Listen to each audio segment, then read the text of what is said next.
एक लड़की के मामले में। और ये इसके पिस्टल के साथ भी मैंने बताया था आपको, पिस्टल के साथ भी पकड़ा गया है एक विधायक के साथ, और काउंसलर है, उसका एक चमचा है वो पीछे लगा। अब उसके बाद में आम आदमी पार्टी का एक काउंसिलर के इलेक्शन भी लड़ चुका है, वो अपने आप को इमाम सिद्दीकी बताता है, और उसका रिकॉर्ड बहुत बताया तो बहुत बैकग्राउंड क्रिमिनल है। पिस्टल के साथ पकड़ा गया था, लाल डायरी में उसका केस है, ईडी के उसे छापे पड़े हुए हैं, बिहार का रहने वाला है। मैं उसे जानता तक नहीं हूँ। वो प्रॉपर्टी है मिस्टर क्या नाम है, नरेश कुमार यादव। ये नरेश कुमार यादव की दिल्ली हाईकोर्ट में ये मामला चल रहा है, और इसकी मैं आपको जानकारी एक भी दे देता हूँ। ये इन्होंने इस पर कब्जा किया है, जहां तक मुझे कागजों से जानकारी मिली है। हमने वहां पे कोई पता नहीं, मैं तो उसको जानता भी नहीं, पहचानता भी नहीं, किसी किसी लड़के के इन्होंने टांगे टूटवा दी हैं, और उसकी एफआईआर भी दर्ज नहीं हो रही है। तो इनका कहीं ना कहीं यह है कि ये बदमाशों को बुलाते हैं बिहार और यूपी से, और क्या नाम है हत्या या हाफ हत्या कराने की कोशिश करते हैं, हाफ मर्डर। तो ये कहीं ना कहीं मेरे जान के दुश्मन भी लगे हुए हैं, और इन्होंने तो अब साइज जाहिर कर दिया, पुलिस प्रशासन इन पर एक्शन लेगी। और मैं तो इन लोगों से क्या नाम है बहुत डरा और सहमा लग रहा हूँ। एसएचओ साहब से लेकर के डीसीपी साहब, और डीसीपी साहब से लेकर के ये तीन तीन नंबर है, उनने 3 बार मुझे कॉल करी, एक बार 4 बार उनने मिस कॉल आई हुई है, एक बार 2 बार मिस कॉल आई हुई है, एक बार 3 बार मिस कॉल। जब गुंडे बदमाशी लगा दी गई, और ये गुंडा बदमाशी आम आदमी पार्टी का है, ये इलेक्शन लड़ चुका है, मेरे जो जानने में आ रही ये पिस्टल के साथ बंद हुआ है, और इसका क्रिमिनल रिकॉर्ड बहुत गंदा है। आप सुधर जाओ और गैर कानूनी तरीके से बिल्कुल अवैध बिल्डिंग बनानी बंद कर दो, और आपको बिल्डिंग ही बनानी है, पहले अपने लाइसेंस बनवाओ। शासन प्रशासन के अधिकारी मिले हुए जो उनको शह दे रहे, उनके भी नाम उजागर करें। आज ये जो प्रेस कॉन्फ्रेंस रखी हुई है, तो जैसे हमें सूचना मिली है कि आपको ओखला के अंदर बदनाम करने की कोशिश की जा रही है, इस बात में कितनी सच्चाई है, क्या पूरा मामला है? नमस्कार। मुझे बदनाम करने की इसलिए कोशिश की जा रही है, पहले तो मेरे पीछे बीजेपी के लोग लग रहे हुए थे, उन्होंने झूठी कंप्लेंट दी, सारे काम करे। वो इसलिए क्योंकि मैंने एक हिंदमन पार्टी बनाई है, और वो हिंदमन पार्टी बड़ी तेजी से चल रही है, और उसकी बड़ी बड़ी शाख, बड़ी बड़ी जड़ें मजबूत होती जा रही है, और उनको जड़ों को काटने के लिए लोग पीछे लग चुके हैं।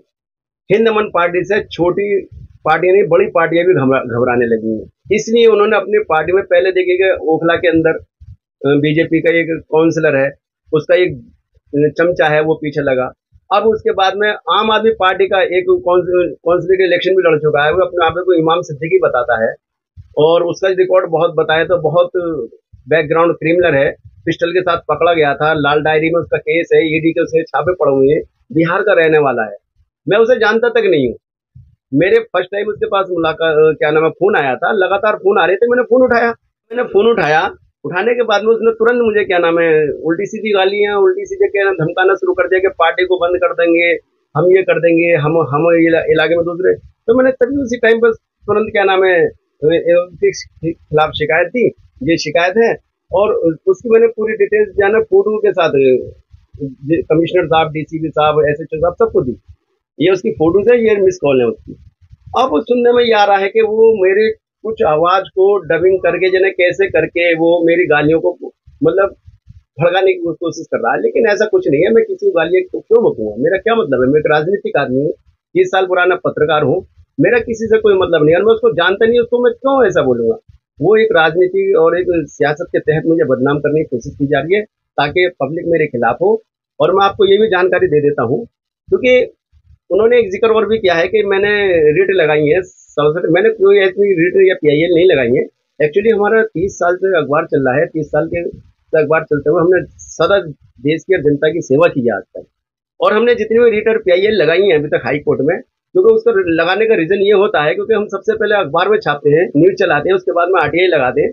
जब आरटीआई से जवाब सही आ जाता है, तब उसको जब शासन प्रशासन हमारी बात नहीं सुनती, तो हम उसको लेकर के फिर हाईकोर्ट जाते हैं। और जितनी भी हमने रिट पीआईएल लगाई है अब तक, वो अभी तक हमारे सारे फेवर में गई है, सारे हमारे फेवर में जजमेंट गई है, सारे हमारे फेवर में ऑर्डर गए।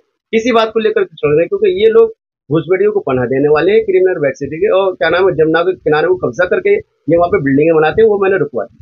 तो एक जानकारी और दे देता हूँ, जिस दिन से अमन न्यूज अखबार क्या नाम है अमन न्यूज और हम वहाँ ओखला में पहुंचे, आज तक का रिकॉर्ड है, कोई भी वहां पर ये नहीं बता सकता कि कोई गरीब आदमी को सताया गया हो या किसी का कब्जा किया। हमने सबसे पहले वहां के कब्जे रुकवाए, उनमें से एक ये है जो कब्जाधारी है।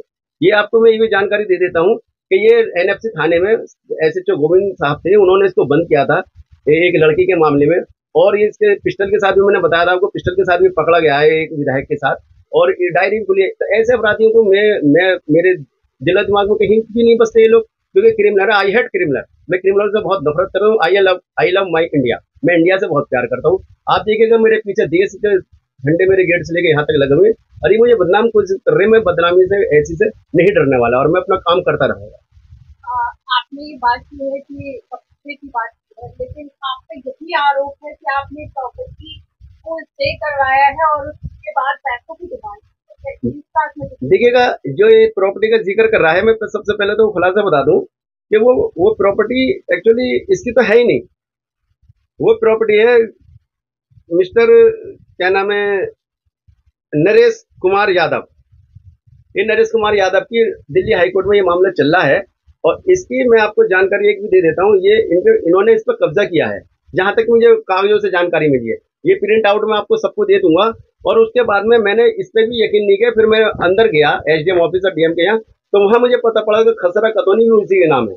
ये खसरा खतौनी है जहाँ पे मालिक का हक होता है, जो मालिक होता है। एक्चुअली क्या है कि ये कुछ लोग इकट्ठे होकर के ये इधर उत्तर प्रदेश और बिहार से आ जाते हैं, जो वहाँ पे बेरोजगार है, क्योंकि हमारे देश में रोजगार की तो बहुत कमी होती जा रही है। तो ये लोग आकर के गैंग बना करके गरीब और शरीफ आदमी को, जैसे इन्होंने नरेश को दबाया है, ऐसे लोगों को दबाते रहते हैं। ये मामला मेरे पास आया, मैंने उठाया, उठाने के बाद में फिर मैंने तो अभी अवैध निर्माण पे लगाया, और इसका मामला कब्जेदारी का और उसका तो चल रहा है, मालिकाना हक का, उससे हमें कोई लेना ना दे। अब देखिएगा, हमने इससे पहले भी जमुना के खिलाफ 80-35 रेट लगा रखी है। जो जमुना के किनारे जितने भी अवैध निर्माण है सारे हटाए जाएंगे।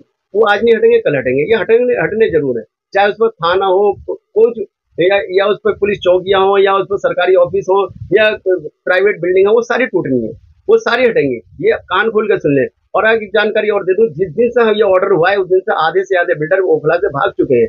लोग हमें भगाने की कोशिश कर रहे हैं, लेकिन हम वहां मजबूत हो रहे हैं। ये लोग भग चुके हैं, कोई कहीं भग रहा है, कोई नवादा भग रहा है, कोई रोहनी भग रहा है, लेकिन हम भगने वाले नहीं है। हम गरीबों का साथ देंगे। कोई भी जनता का आदमी बता दे, किसी के मकान पे कोई पीआईएल लगी हो, किसी के मकान पे कोई रिट लगी हो, मैं सिर्फ उन बिल्डरों को और उन बिल्डरों के जो जनता के और गरीबों के साथ अन्याय कर रहे हैं, जुल्म कर रहे हैं, मैं उनके साथ शासन प्रशासन को बता करके फिर हाईकोर्ट में जाता हूँ। ये मेरी बात गलत है तो आप मुझे कमेंट में बताइएगा। आपने ये भी आरोप लगाया कि आप दिल्ली के अदर स्टेट में जाकर लोगों को बुलाते हैं और वहाँ से पीआईएल हाईकोर्ट का दरबार पर लोगों को बताते हैं, फिर पैसे दिखाते हैं। ये मैं आपको जानकारी दे देता हूँ, क्योंकि मेरे 18 राज्यों में पत्रकारिता के ऑफिस है अमन न्यूज के, और अब तो हम हिंदमन पार्टी के भी हमारे ऑफिस है। तो हमारे जो स्टाफ है बदलता रहता है।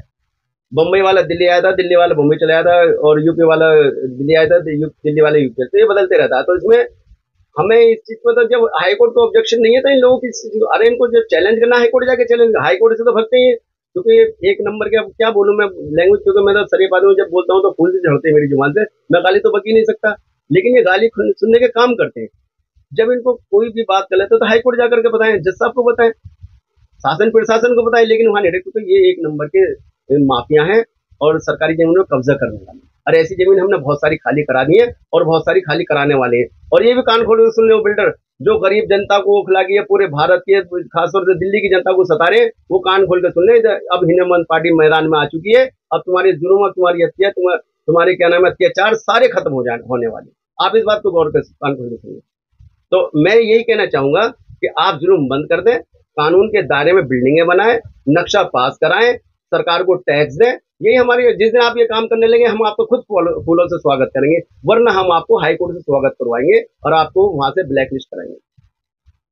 पहले बीजेपी आपको परेशान कर रही थी, तो आप आम आदमी पार्टी, ऐसा क्यों? मैंने बताया कि ये एक रुकावट है, पार्टी हमारी आगे न चल जाए। और पार्टी जो चल रही, जिस स्पीड से हमारी पार्टी काम कर रही है, पूरे देश के अंदर काम कर रही है, तो उस स्पीड से ये लोग इनमें दहशत बनी हुई है। ऐसा ना हो कल को ये हिस्सेदारी और भागीदारी ले ले। मैं जनता को बताना चाहता हूँ देश की, और आप लोगों को बताना चाहता हूँ कि मुझे ना हिस्सेदारी चाहिए ना भागीदारी, मुझे जनता का हक चाहिए। और मुझे जनता, देश के अंदर कारोबार चाहिए, मुझे देश के अंदर क्या नाम शिक्षा चाहिए, मुझे देश के अंदर रोजगार चाहिए, मुझे और कुछ नहीं चाहिए। मुझे पद की जरूरत नहीं। मैं 30 साल से जनता की सेवा रोड पर चल के कर रहा हूँ, आज भी करूंगा। आप मुझे पूरे वहां कोई भी ये बता दे मैंने किसी से 1 रुपए की डिमांड करी हो आज तक, या किसी से 1 रुपया मांगा हो। इस सब मुझ पर झूठे आरोप लगाए जाने, कभी मेरे पर झूठी एलिगेशन लगाए थे, फिर शिकायत दी जाती है, फिर मुझे परेशान किया, क्योंकि पुलिस सिस्टम भी समझता है कि ये सबसे झूठी है, फर्जी है। और ये झूठी कंप्लेंट दिखाने, जो झूठी कंप्लेंट दिखाने सारी की सारी फर्जी थी। न इसमें मेरे ऊपर कोई एक्शन हुआ, न मेरे कुछ हुआ, और ये सारी की सारी खारिज हो चुकी है कोर्ट से। जो छुट्टी के नाम बताया था, जो वीडियो बना रहे हैं, उन्होंने वीडियो में एक बात की है कि आपके साथ कोई भी घटना कर सकते हैं। देखिएगा, इसको लेकर के आप क्या कहना चाहेंगे? जैसे कि उन्होंने बोला कि पहले हम थाने जाएंगे, थाने आके कुछ जाएंगे, अगर उसके अलावा कोई भी घटना होती है तो उसके जिम्मेदार आप बनेंगे। ये आपने मुझे बात बहुत अच्छी बताई, क्योंकि फोन पर उसने एक बात ये भी कही थी कि जैसे हमने वहाँ पे कोई पता नहीं, मैं तो उसको जानता भी नहीं पहचानता भी नहीं, कोई किसी किसी लड़के के इन्होंने टांगे टूटवा दी हैं और उसकी एफआईआर भी दर्ज नहीं हो रही है। तो इनका कहीं ना कहीं ये है कि ये बदमाशों को बुलाते हैं बिहार और यूपी से, और क्या नाम है हत्या या हाफ हत्या कराने की कोशिश करते हैं, हाफ मर्डर। तो ये कहीं ना कहीं मेरे जान के दुश्मन भी लगे हुए हैं, और इन्होंने तो अब साइज जाहिर कर दिया, पुलिस प्रशासन इन पर एक्शन लेगी, और मैं तो इन लोगों से क्या नाम है बहुत डरा और सहमा लग रहा हूँ और बहुत डरा हुआ हूँ। आपके पास कोई स्क्रीनशॉट वगैरह है, कौन सी वीडियो कॉल या कुछ कॉल वगैरह आई है तो कुछ कह रहे हैं कि आपने पहले फोन करिए, कैसे डिमांड कर लेंगे? मैंने देखिएगा इस ये कंप्लेंट भी दे रखी है ये, और उसके बाद में स्क्रीन शॉट है, देखिएगा इसमें मैंने एसएचओ साहब से लेकर के डीसीपी साहब और डीसी साहब से लेकर के ये तीन तीन नंबर है, उनने 3 बार मुझे कॉल करी, एक बार 4 बार उनने मिस कॉल आई हुई है, एक बार 2 बार मिस कॉल आई हुई है, एक बार 3 बार मिस कॉल।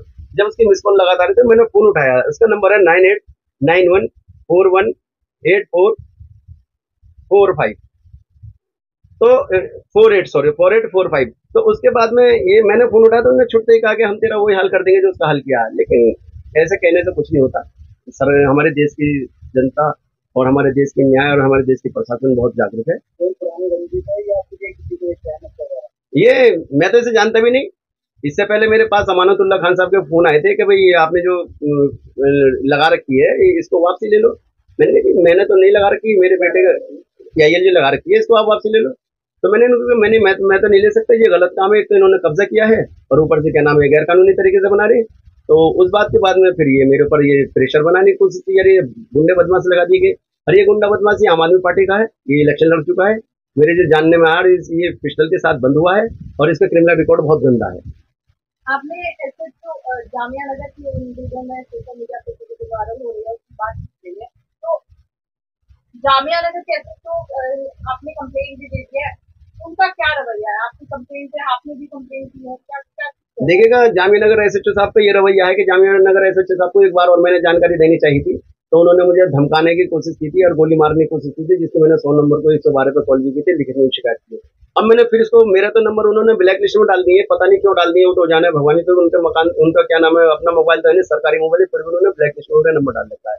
दूसरी बात यह कि जामिया नगर SHO साहब को जब मैंने कॉल की तो उन्होंने ये कहा कि हमें पता है कि वो क्या नाम है आपके भी शिकायत आई है। मैंने जनाब शिकायत तो मैं अब कर रहा हूँ, फोन मेरे पास अब आया, तुम्हारे पास लिखित में पहले शिकायत कौन सी, मतलब आप मिले हुए उनसे।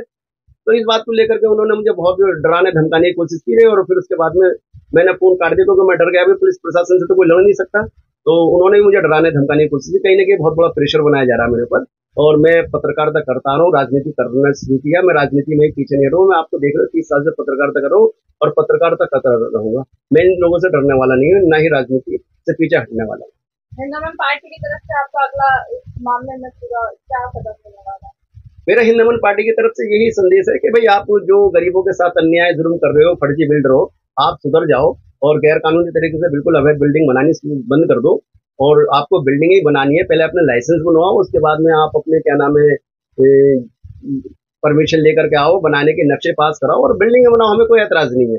अगर आप गैर कानूनी तरीके से बिल्डिंगें बनाओगे तो हम पहले शासन प्रशासन को बताएंगे और दिल्ली हाईकोर्ट को लगातार बताएंगे, और उसके बाद में हम सुप्रीम कोर्ट तक भी जाएंगे। अगर आप लोग गरीबों को सताओगे तो उसके लिए हमारे लिए हिंदुमन पार्टी के कार्यकर्ता आज की डेट में बहुत मजबूत है, और हमारे हिंदुमन पार्टी के कार्यकर्ता रोड पर उतरेंगे और आप लोगों के खिलाफ एक मुहिम चलेंगे। जो उन लोगों से शासन प्रशासन के अधिकारी मिले हुए जो उनको शह दे रहे, उनके भी नाम उजागर करें। देखिए, आप भी ओखला में ही रहते हैं, वहाँ पे आपकी रिहाइश है, और जिस तरह से जनता का रवैया सामने नजर आ रहा है, आपके खिलाफ वीडियो बनाई जा रही है सोशल मीडिया पर, आप पर आरोप भी लगा रहे हैं, ओखला की जनता को आप क्या कुछ कहना चाहेंगे? किस तरह की इमेज बनाने की आपकी कोशिश की जा रही है? देखिएगा, ओखला की जनता को सबसे पहले तो मैं सलाम करता हूँ और बड़ी इज्जत से उनका मान सम्मान करता हूँ। ओखला की जनता बेचारी बहुत सीधी है और पढ़े लिखे लोग हैं, कोई लड़ाकू नहीं है, लेकिन कुछ लोग उसमें आगे हैं जो उनको गुमराह करते रहते हैं, वो समझदार हैं। और रही उनकी धमकी की बात, तो मेरे ऊपर लगातार 1 महीने के अंदर लगातार कम से कम 3 से 4 बार हमले हो चुके हैं। मेरे घर पे लातें मारी गई हैं, तोड़ने की कोशिश की गई है। मैं दिल्ली से बाहर था, उसकी मैंने शिकायत दी है, उसको मैंने SHO साहब को बताया है।